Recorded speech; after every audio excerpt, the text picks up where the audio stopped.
우리는 지난주까지 천사 가브리엘이 예수님의 어머니 되는 마리아에게 나타나셨던 그 소식, 그 장면을 함께 살펴보았었습니다. 마리아는 천사에게서 아들을 낳으리니 그 이름을 예수라 하라 하는 소식을 전해 들었었는데요. 사실 이 말을 들을 때까지만 해도 마리아는 온전히 믿지는 않았습니다. 의심했었지요. 그러나 다 믿지 못해도 일단은 주의 여종이오니 주의 말씀대로 이루어지기를 원합니다는 순종의 말을 내뱉었더라. 그리고 이제 원래 임신하지 못한다 했던 그의 친척 중 엘리사벳을 만나서 천사의 말이 사실이란 것을 알게 된 후에 그는 온전한 믿음의 고백을 합니다. 우리도 그와 같기를 원합니다. 아직 의심스러워도 우선은 하나님 말씀대로 내 삶에 이루어지길 원합니다. 고백하는 순종으로 나아가길 원하고, 그리고 혹 우리에게 주어지는 증거가 있다면 그 증거를 힘입어, 혹은 증거가 없어도 온전한 믿음으로 나아가 하나님 기뻐하시는 모습으로 사는 저와 여러분 되기를 바랍니다. 오늘 말씀은 그 장면에 이어지는 또 다른 복음서의 이야기인데요. 우리가 지난주까지 예수님의 어머니 마리아에게 천사가 나타났던 본문을 살펴보았다면, 오늘은 예수님의 아버지인 요셉에게 천사가 나타난 장면을 살펴보고자 합니다. 오늘 본문에 대해 이 구체적인 상황이 18절, 19절에 나와 있는데요. 우리 세번역본으로 같이 한번 읽도록 하겠습니다. 화면을 보시면서 함께 읽습니다. 시작. 예수 그리스도의 태어나심은 이러하다. 그의 어머니 마리아가 요셉과 약혼하고 나서 같이 살기 전에 마리아가 성령으로 잉태한 사실이 드러났다. 마리아의 남편 요셉은 의로운 사람이라서 약혼자에게 부끄러움을 주지 않으려고 가만히 파혼하려 하였다. 아멘. 자, 여기 보니까 이제 마리아와 요셉의 이 결혼 상태가 나오죠. 두 사람이 약혼한 상태인데 아직 같이 살기는 전이다. 정식으로 결혼하기 전이다라는 이야기입니다. 오늘날로 치자면 그런 정도일 것 같아요. 이렇게 두 커플이 있는데 청첩장을 돌리고 또 심지어 신부는 브라이덜 샤워까지 한 상태이다. 웬만큼 주변에 이 두 사람의 결혼 소식은 다 알려진 상태인 거죠. 이제 결혼식만 남은 상태인데 어떤 일이 일어났다고요? 이 아내가 될 신부 마리아의 배가 점점 불러오는 겁니다. 오늘날과 달리 이 당시 유대인들에게 정절이라는 것, 순결이라고 하는 것은 굉장히 중요한 문제입니다. 특히나 약혼한 여인이 그의 남편 될 사람과 아기를 갖는 것조차도 정죄를 받아요. 무슨 말인지 알겠죠? 정식 부부 사이에도 자녀가 결혼식 전에 생긴다면 좀 비난받는 일이었어요. 그런데 지금 남편의 입장, 신랑 요셉의 입장에서는 나는 마리아와 관계하지 않았는데 내 아내 될 사람의 배가 불러온다. 이것은 외도를 의심할 수밖에 없는 상황이죠. 우리가 이런 생각을 해볼 수 있겠습니다. 마리아가 왜 천사 만났던 이야기를 요셉에게 하지 않았을까? 그죠? 본인은 천사를 만나서 남자를 알지 못하는데도, 관계를 하지 않았는데도 임신하게 될 것을 들었잖아요. 근데 왜 남편 될 요셉에게 이 이야기를 하지 않았을까? 지금 정황상 요셉은 이 소식을 완전히 모르는 것 같습니다. 성경이 기록하지 않으니까 우리는 추측해 볼 수밖에 없겠는데 이런 생각을 해보겠어요. 사실 자기도 믿지 않았잖아요, 천사의 말을. 근데 내 신랑 될 사람이 내 말을 다 믿어줄까? 혹시 내가 잘못한 것을 감추려고 보험 드는 것처럼, 밑밥 가는 것처럼 생각하지 않을까? 뭐 이런저런 복잡한 신경이지 않았을까 생각만 해봅니다.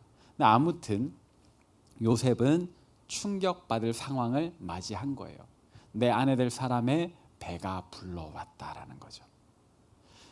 보통 사람들이라면 이런 경우에 어떻게 했을까요? 여러분들이 배우자가 이런 일을 당했다, 이런 일이 나타났다라고 한다면 대단히 분노하지 않을까 싶습니다. 배신감 들겠죠.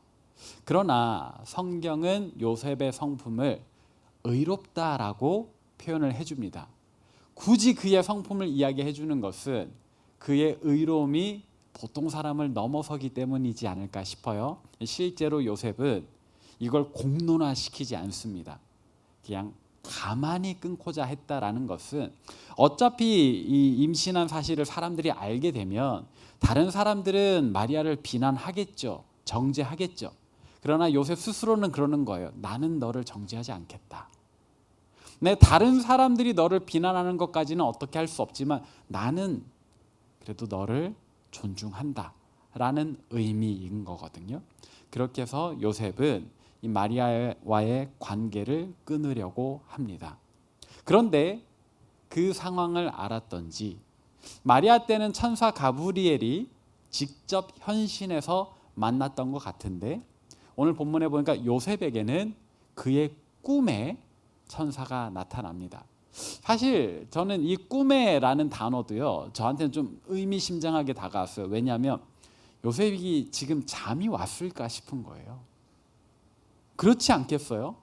막 분노, 아내에 대한 배신감, 막 이런 감정도 있고 그러면 파혼해야 될까 어떻게 해야 될까 헤어져야 될까 이 고민이 저는 쉽지 않았을 것 같아요. 이 꿈에라는 건 잠이 들었다는 소리인데 요셉이 에라 모르겠다 편하게 잠들진 않았을 것 같거든요. 고민에 거듭을 하다가 고민을 거듭하다가 뭐 이렇게 거의 날이 샐 때쯤 잠깐 졸지 않았나 싶은데 그런 괴로운 심경의 요셉에게 주의 사자가 천사가 나타난 겁니다. 근데 이 마태복음이 천사의 이름을 기록하지 않으니까 마리아에게 나타났던 가브리엘이 요셉에게 나타났는지 뭐 다른 천사인지는 모르겠어요. 아무튼 이 천사가 나타나서 요셉에게 마리아에게 일어난 일들에 대한 해명을 해주지요. 그게 오늘 본문의 배경입니다. 자, 그런데 이 배경을 이 천사가 전해준 이야기를 우리 다시 한 번 더 읽어볼 필요가 있어요. 그래서 오늘 본 말씀 마태복음 1장 20절 21절 같이 읽도록 하겠습니다. 화면을 보시면서 함께 읽습니다. 시작. 이 일을 생각할 때에 주의 사자가 현몽하여 이르되 다윗의 자손 요셉아 내 아내 마리아 데려오기를 무서워하지 말라. 그에게 잉태된 자는 성령으로 된 것이라. 아들을 낳으리니 이름을 예수라 하라. 이는 그가 자기 백성을 그들의 죄에서 구원할 자이심이라 하니라. 아멘. 자, 이제 주의 사자가 요셉의 꿈에 나타나서 다윗의 자손 요셉아 네 아내 마리아 데려오기를 무서워하지 말라라고 이야기하잖아요. 우리는 여기서 요셉이 지금 굉장히 무서워하는 상황이라는 걸 알게 되죠. 마리아 데려오는 게 부담스러운 거죠. 이 결혼을 지속하는 게. 그래서 요셉의 괴로운 마음을 우리가 생각해 볼 수 있는데 근데 천사가 이 이야기를 하니까 저라면 이 아침에 이 꿈에서 깼을 때 되게 찝찝했을 것 같아요. 이게 내가 무슨 꿈을 꾼 거지? 꿈은 맞나? 아니, 내가 너무 이 상황이 괴로우니까 그냥 내가 그려낸 어떤 환상인가? 이런 생각을 해볼 것 같은데 근데 요셉은 이 꿈을 진짜 천사의 메시지로 받아들였습니다. 저는 여기에서 또 요셉과 저의 차이점을 발견하기도 하는데요. 아무튼 간에 요셉은 이 꿈을 예산일로 여기지 않고 정말 나에게 주신 하나님의 음성으로 믿고 받아들였다. 그러면서 이 천사의 마지막 말을 기억하죠. 천사의 마지막 말이 뭐였죠? 아들을 낳으리니 그 이름을 예수라 하라. 요셉은 이 천사의 말을 기억하고 몇 달 뒤에 아들이 태어났을 때 진짜 그의 이름을 예수라고 붙였습니다. 자, 그러면 우리 이런 질문을 해볼 수 있을 것 같아요. 마리아도 천사 가브리엘로부터 아들을 낳으리니 이름을 예수라 하라. 지금 요셉도 꿈에 주의 사자를 만나서 아들을 낳으리니 이름을 예수라 하라. 같은 명령을 받거든요. 그래서 요셉도 마리아도 아이가 태어났을 때 그의 이름을 예수라고 지었습니다. 도대체 이 예수라는 이름의 뜻이 무엇이길래 천사가 그의 부모들에게 알려주었을까? 이 예수의 이름에 대해서 우리가 살펴보면 좋겠는데요. 어원으로 따지자면 예수라고 하는 단어는 그리스식 이름입니다. 당시에 그 로마 제국이 전역을 지배하고 있었으니까 로마식 이름인 거예요. 오늘날로 치면 물론 사람에 따라서 생각하는 바가 좀 다를 수 있겠지만 저라면 영어식 이름을 받았다라고 생각을 해 보는 겁니다. 네, 당시 이제 유대인들은 본인들 히브리식 이름을 하나 가지고 있고 또 이제 제국 어디에서든지 사용할 수 있는 이 헬라식 그리스식 이름을 같이 사용을 하는 거거든요. 예수가 그리스식 헬라식 이름이라면 그러면 이제 이 유대인식 이름은 무엇일까? 좀 비슷해요. 예슈아라고 하는 겁니다. 예수, 예슈아. 이거 짧게 이야기하면 예슈아고요. 이걸 좀 길게 발음을 하면 여호수아가 되는 겁니다. 여호수아라는 사람의 이름에 대해서는 여러분들이 들어보신 적이 있죠. 모세의 후계자, 모세를 뒤를 이어서 가나안 땅 정복 전쟁을 수행했던 그 지도자 이름이 여호수아입니다. 근데 이 뜻이 좋아요. 무슨 뜻이냐면 구원이란 뜻이거든요.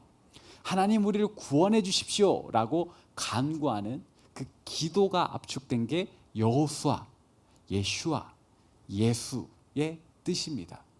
근데 이름의 뜻이 좋으면 문제가 하나 있죠. 뭐죠? 다 그 이름 써요. 네, 그래서 이스라엘 민족들에게는 이 예수라고 하는 이름이 사실은 좀 흔한 이름입니다. 여호수아, 요즘엔 조슈아 뭐 이런 발음들이 유대 땅에 가면 좀 흔해요.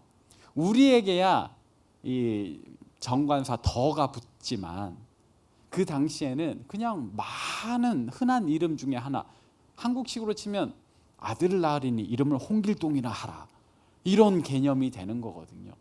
그래서 요셉과 마리아에게는 어쩌면 이 천사의 명령이 좀 생뚱맞게 느껴졌을 수도 있어요. 우리에게 특별한 이름이지만 요셉과 마리아에게는 그리 특별하지 않은 이름이었겠다. 근데 천사가 왜 이 이름을 그들에게 요구했던가? 아까 말씀드렸던 의미 때문에, 의미, 구원이라고 하는 뜻. 그러면 다른 사람들도 이미 같은 이름을 쓰는데 굳이 요셉과 마리아 사이에, 정확히는 마리아를 통해서 태어나신 그분의 이름이어야 하는 이유는 뭔가? 뉘앙스가 달라지는 겁니다. 모세의 후계자 여호수아는 하나님 우리를 구원해 주십시오 라는 간구의 뜻이었다면, 그리고 그 당시 많은 예수의 뜻이 그런 기도였다면, 특히나 로마 제국의 압제 아래 있었던 시대였기 때문에 하나님 정말 우리를 구원해 주십시오, 그런 간구의 의미에서의 이름이었다면, 이제 마리아를 통해서 태어나실 그분의 이름은 그래 내가 너희를 구원해 줄게 하는 하나님으로부터의 응답의 이름인 거죠.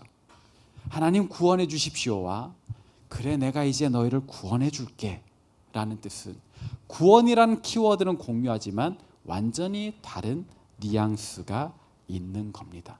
내가 이제 너희를 구원하겠다 라는 하나님의 응답 말이에요. 자, 그런데 천사가 친히 이 이름의 의미를 해석을 해주죠. 제가 천사가 친히 이 이름의 의미를 해석해주는 이유를 여기서 찾는 거예요. 다른 사람, 다른 예수들의 이름은 구원해달라. 근데 그분의 이름은 내가 이제 구원하겠다라는 뜻으로. 근데 그것을 우리가 어디서 알 수 있냐? 아까 읽었던 21절에 보면 천사가 이렇게 이야기를 해요. 아들을 낳으리니 이름을 예수하라. 이는 그가 자기 백성을 그들의 죄에서 구원할 자이심이라. 그러면 이제 우리에게 질문이 듭니다. 예수님의 구원의 범위가 제한돼 있어요. 여러분, 예수님이요 그냥 무조건 온 인류의 죄를 용서하시는 거 아닙니다. 명확히 아셔야 돼요. 우리가 그분을 하나님의 아들로서 온 인류를 위한 메시아로 믿지만 분명히 하나님의 구원은 범위가 한정돼 있어요.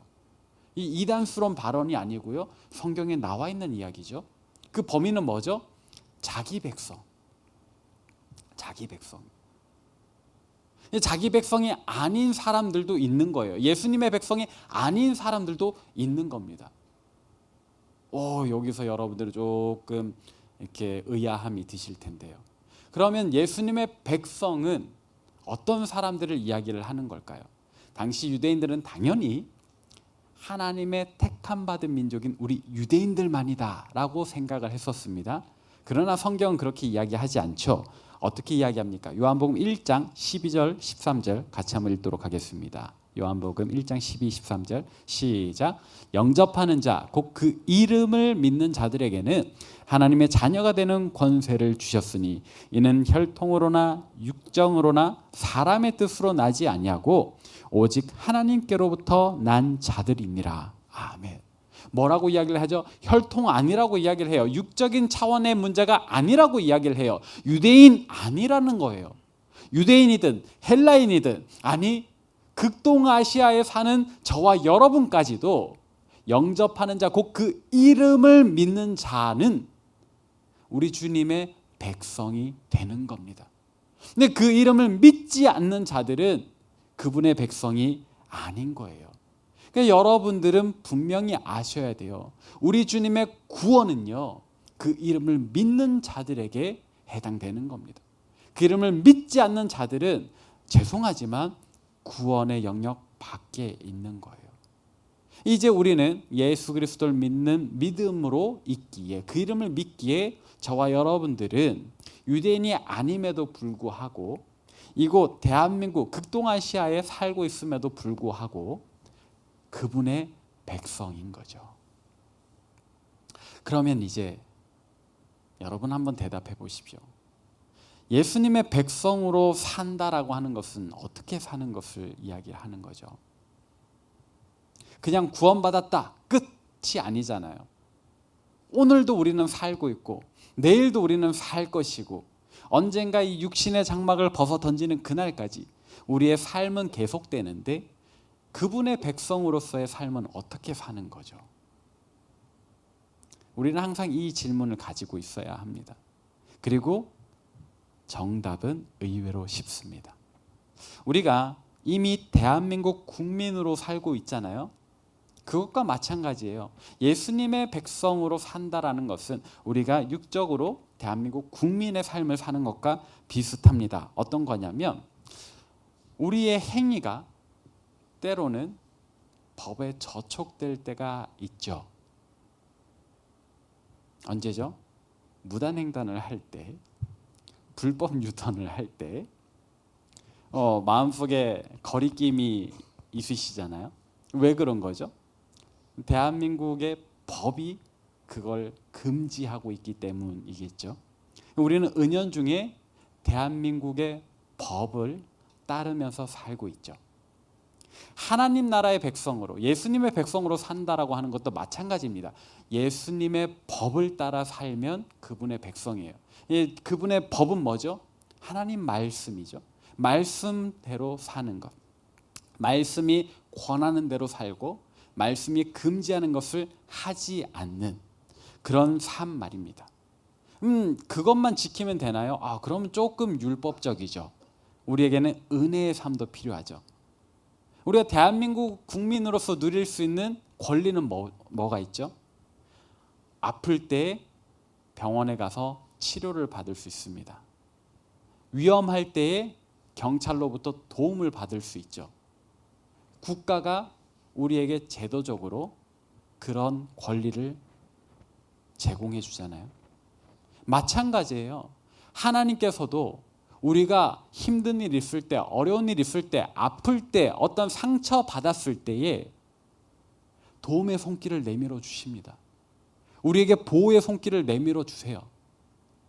우리가 대한민국 국민으로서 그런 혜택을 누릴 수 있다면 우리도 예수님의 백성으로서 하나님 내미시는 치유와 보호를 누릴 수 있다고요.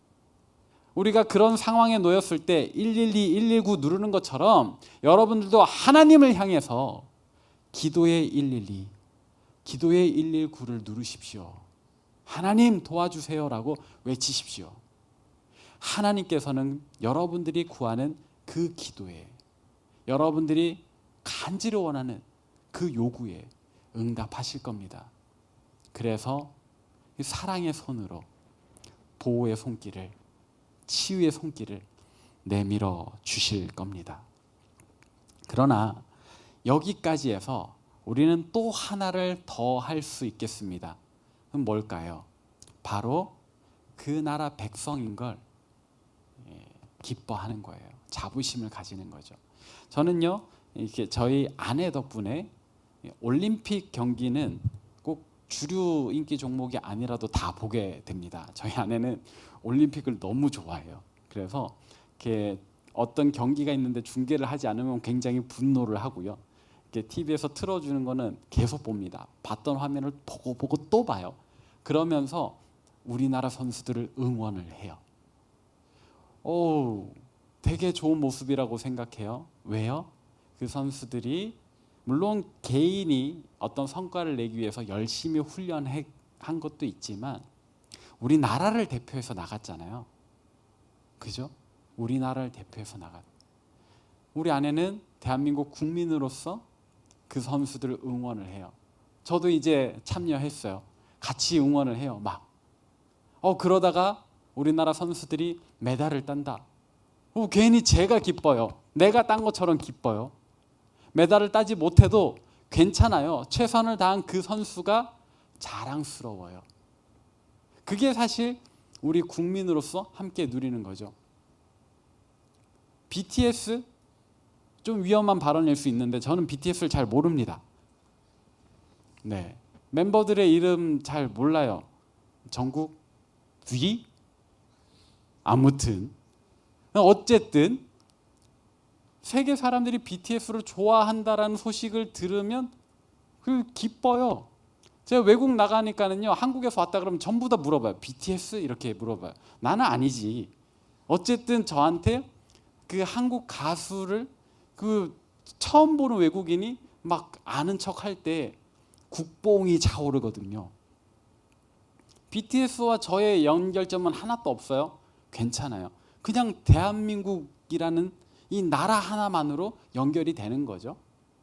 전 블랙핑크도 응원합니다. 화이팅. 네, 아무튼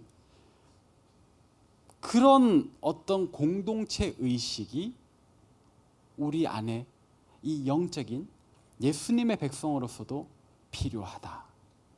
그래서 여러분들이 그리스도인이라는 것을 굳이 숨기지는 않았으면 좋겠어요. 그렇다고 막 어딜 가든지 나 그리스도인이야, 나 교회 다녀 이럴 것까지는 아니라도 누군가가 너 교회 다녀? 너 그리스도인이야 했을 때 여러분 감추지는 마세요. 그리스도인이라는 자부심을 가졌으면 좋겠어요. 나 과천교회 다녀. 그리고 그에 걸맞는 행동으로 선한 영향력을 미치면 되는 거죠. 좀 내가 그리스도인이다, 하나님 나라에 대한 그 동경과 자부심을 좀 가졌으면 좋겠어요. 그게 그분의 백성으로서 우리가 보여야 하는 모습이지 않을까 싶습니다. 다른 말로 하면 이 그리스도인이라는 정체성을 꼭 가지고 사시길 바라요. 매일의 삶 속에서 사실 이와 같은 생각이 잘 안 날 때도 있죠. 그러나 중요한 순간이 인생을 살면서 꼭 한 번은 올 겁니다. 내가 그리스도인이라는 것을 밝혀야 될 때, 그때 여러분 주저하지 마세요. 나 교회 다녀. 맞아, 나 예수님 믿어. 우리가 국적을 속일 수 없는 것처럼 우리가 하나님 나라 백성이라는 것도 사실 감출 수 없는 문제입니다. 언젠간 드러나요. 그렇다면 여러분, 그 나라는 부끄럽지 않은데 왜 우리가 그 나라를 부끄럽게 여깁니까? 하나님 나라는 영광스러운 것인데 왜 여러분들은 그 나라 소속인 걸 감추려고 하십니까? 자부심을 가지세요. 우리가 예수님의 백성이라면 그 나라에 대한 자부심이 있어야 되겠습니다. 사랑하는 여러분, 오늘 사역 박람회가 있어서 말씀을 짧게 정리하려고 하는데요. 우리는 예수라는 이름을 기억해야 합니다. 왜냐? 우리는 그분의 백성이기 때문입니다. 특별히 이번 주는 대림절 세 번째 주간인데요. 우리를 위하여 이 땅에 오신 예수님을 더욱 기억하는 한 주로 보내시기를 바랍니다. 그분의 이름을 기억한다라는 것은 그분의 백성으로서의 우리의 의무이기도 하고요. 그분의 백성으로 산다라는 것은 그분의 법을 지키는 것, 그리고 그분을 향해 112, 119 도움의 손길을 요청하는 것, 무엇보다 그분을 자랑스러워하는 우리의 정체성과 관계된 일입니다. 그런 의미에서 우리 이 찬양 부르시면서 함께 주님 앞에 나아가십시다.